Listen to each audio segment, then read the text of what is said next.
You belong on every ground your feet grace, so don't ever feel out of place. Take up space and belong. This earth is your birthplace.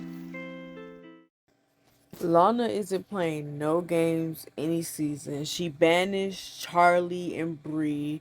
She put them in this little room with no windows. It has two bunk beds and it has a TV. They have to dress in uniforms that look like prison uniforms and they are banished for 24 hours. And that's not it. While they're banished, Lana is inviting two new people to the island. So this could mean that Charlie and Bree can be replaced by the people that they like the most. Bree had the strongest connection with Damari. Damari does seem sad to not have her in the house, but we're gonna see if he make another connection. She also had a connection with the other boy. I can't Chris with Chris, and he seemed to be a little bothered that she kissed Damari too, but not that much. I kind of feel like Damari did like her more because, they connected first. But this is going to be interesting. I'm ready to see what happens next.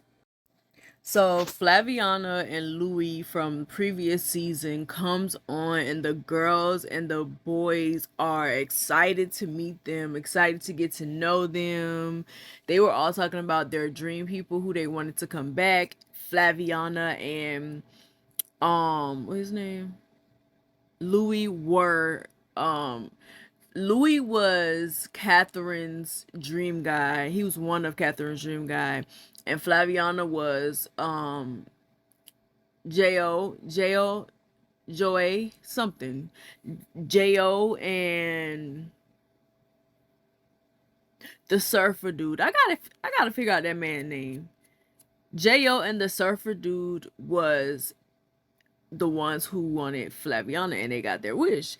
So Charlie and Bree got a chance of getting the people that they like taken from them, and Bad Lana pops up and asks them if they want to see the interaction between Flaviana and Chris and Damari, and it would cost them $5,000. And Bree decided to take her up on her offer. I wonder how the other guests are gonna feel about losing $5,000 just so Bree can look and see what Damari was doing. But if I was her, I would have done the same thing. Actually, I think I probably wouldn't have. I probably wouldn't have wanted to see it. But it's about to get interesting. So Louis and her name is Favia get to know everyone else, and Louis was kind of like stuck between Catherine and Lucy, but he said this time around he wanted to choose somebody who doesn't make him want to be naughty, and him and Catherine were being very flirty, so I feel like he kind of wanted to stay away from her. So when got time to pick somebody to go on a date, he picked Catherine. And Flavia was stuck between Damari, Joel, Joel, Joel, and the surfer boy.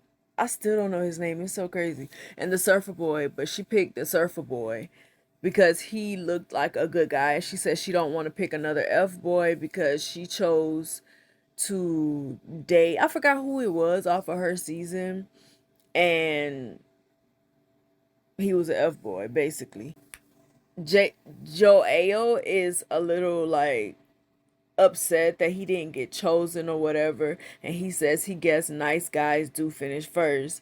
Um, Also in the banishment,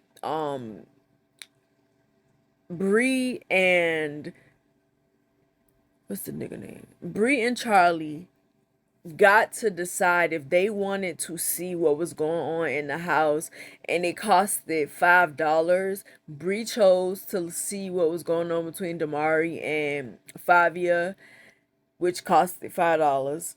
Charlie chose to see what was going on between Lucy and Louis, and it costed $5,000.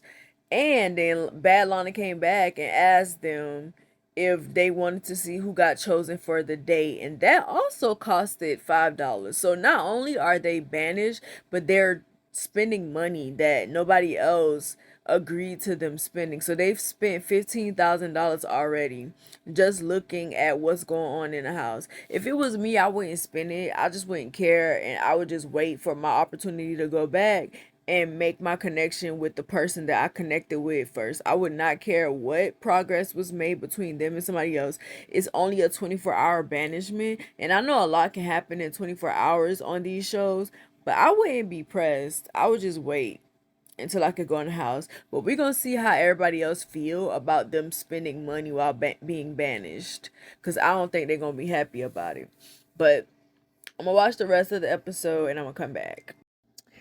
Okay, so they go on their date, and the guy, dang, Jordan, Jordan and Flavia is on a date, and it's so boring. But he has a different perception of the date than she does. He thinks it's going well, but she doesn't feel a connection with him. The conversation isn't flowing. He's not giving her really anything. He just keeps complimenting her. And I don't know if I'm the only girl, but I don't like when a guy constantly compliments me but doesn't say anything substantial, anything with substance or whatever. Just, you're beautiful, you're beautiful, you're beautiful. It doesn't flatter me. It makes me feel like you only care about my looks, and it makes me feel like you don't have anything else to talk about. And so I felt her in that moment where it was kind of awkward.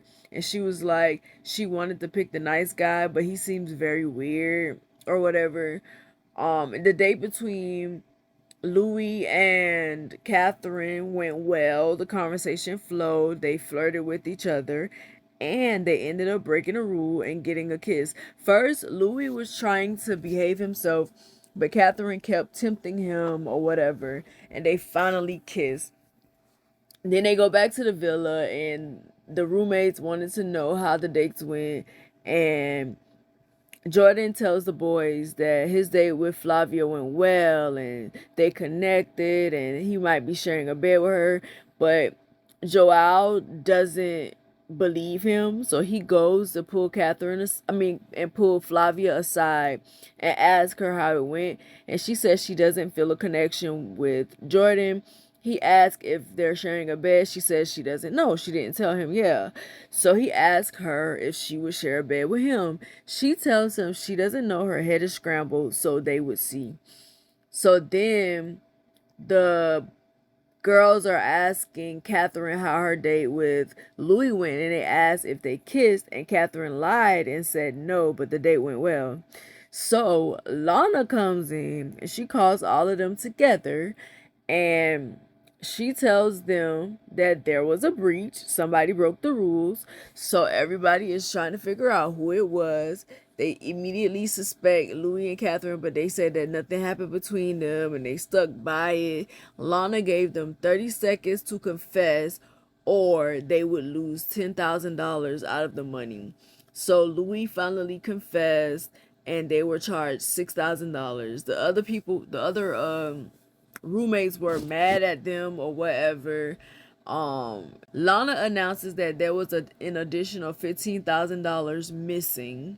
I mean, that was deducted from the money, and everybody is like, "Who did it?" And they also immediately think it's Louis and Catherine, but Lana is like, "No, it's not them." And they're confused, and they're like, well, and Lana is like, Charlie and Bree got banished, but they weren't eliminated. And she was like, the $15,000 came from them. So Damari feels like if Bree did something with Charlie that costed $15,000, he was done with her. And Lucy says she doesn't trust Charlie anymore, so she doesn't really want him to come back. But we're gonna see what's gonna happen. It ended on Charlie and Bree walking back into the villa. We're gonna see what happens. I'm gonna watch another episode right after this, but I'm gonna post this one. It's 9:48. I'm gonna post this on YouTube tonight, and I'll post it on social media tomorrow. And just if y'all are watching, let me know what y'all think so far. How do y'all feel about the new rules? How Lana is doing things? How do y'all feel about the cast this season? Let me know what y'all think. Who do y'all like? Who don't y'all like? Who do y'all want to couple up? Who don't y'all want to see together? But thank you for watching this video. Make sure you like, comment, and subscribe. Yeah, and let's keep this going. Bye. Before you go, check out my website at srgraham.org and subscribe to my mailing list to get exclusive updates on works in progress, other news, and blog posts. Thank you.